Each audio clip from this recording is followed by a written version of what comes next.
It comes in many forms: mental, emotional, and physical. And everyone has to deal with it. I find that most people underestimate the amount of stress, the sources of stress, and the impact it is having on their health and quality of life.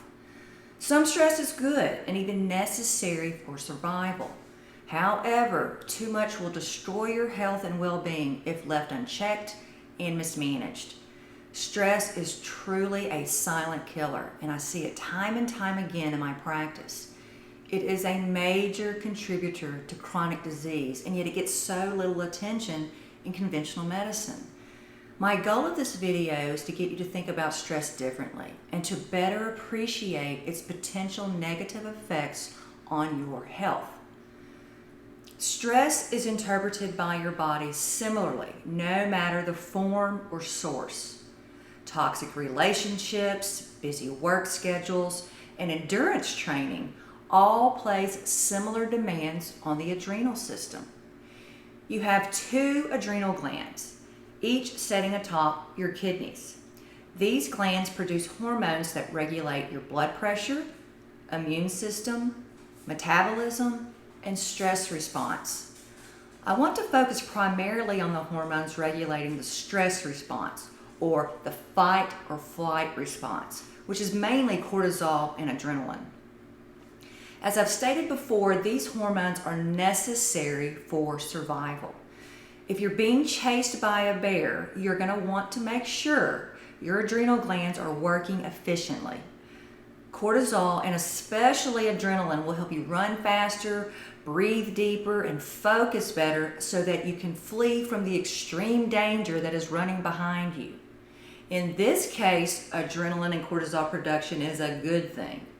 However, many of you are pumping out way too much cortisol and adrenaline way too frequently due to chronic stress and over-engaging your sympathetic nervous system instead of engaging your parasympathetic nervous system, or the rest and digest system.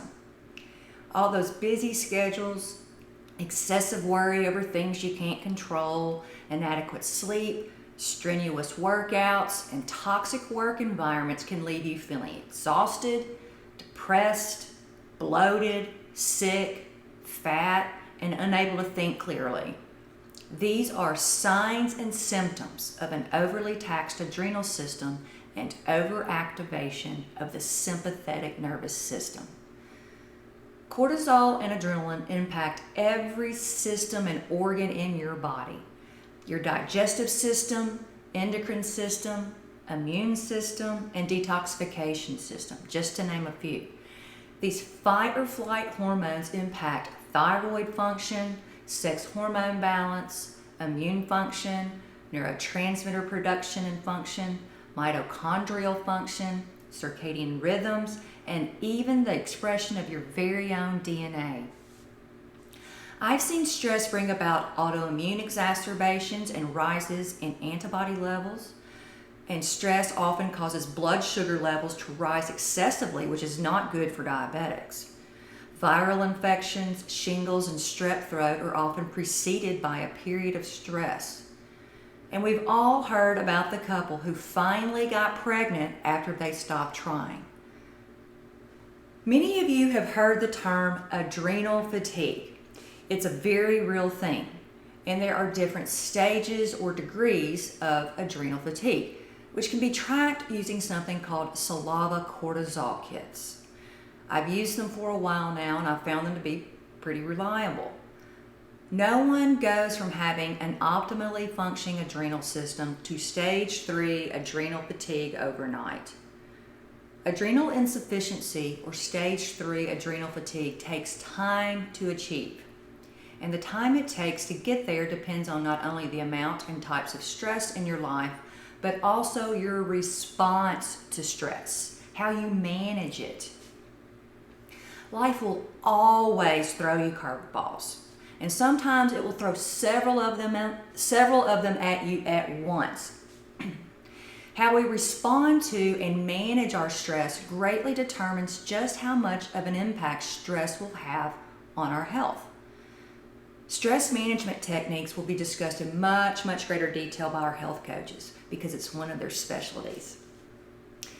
I also want to point out that adrenal function and the stress response are also impacted by diet, gut health, nutrient status, sleep, the presence of chronic infections, toxins, and many, many other things.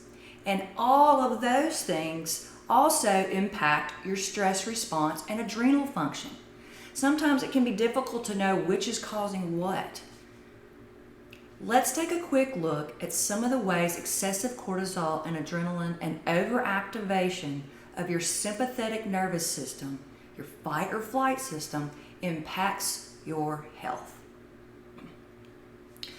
Cortisol directly impacts thyroid production and the conversion of inactive thyroid hormone, T4, to the active form, T3. It also impacts the feedback system that involves the hypothalamus and pituitary. Excessive cortisol can contribute to something called estrogen dominance or imbalances of estrogen and progesterone. Chronic stress will cause your body to make cortisol at the expense of progesterone. It's something we sometimes call cortisol steal. Thus, many women who are stressed out will become estrogen dominant or progesterone deficient. Regardless of what you call it, this imbalance can contribute to inflammation, weight gain, moodiness, water retention, tender breasts, and irregular periods. Excessive cortisol production will also directly impact your immune system and contribute to immune dysregulation. And the phases of immune dysfunction are many: chronic viral, bacterial, and fungal infections, dementia and cognitive decline, autoimmune diseases, chronic skin rashes, fibromyalgia, chronic fatigue, and most any condition ending in itis. Your digestive health also takes a hit when cortisol levels are high and your sympathetic nervous system is overactivated. Digestive enzyme production and function decreases. Stomach acid levels are altered, and GI motility is almost always slowed down. This is a recipe for gut health disaster. I don't care how clean you eat, it will not subdue the effects of chronic stress. Excessive adrenaline and cortisol production will also cause elevations in heart rate and blood pressure. It can contribute to panic attacks and severe anxiety. It can cause tremors in some people. And it will also mess around with the neurotransmitter function and leave people feeling depressed. Chronic cortisol production will cause glucose dysregulation by interfering with insulin production and activity. It also causes your liver to release glucose, and it interferes with insulin receptors at the cellular level. All of those things can cause elevations in glucose levels. Talking to you, diabetics. These are just a few of the ways overactivation of your sympathetic nervous system and excessive production of cortisol and adrenaline can wreak havoc on your health. There is no better time to get a grip on chronic stress than right now.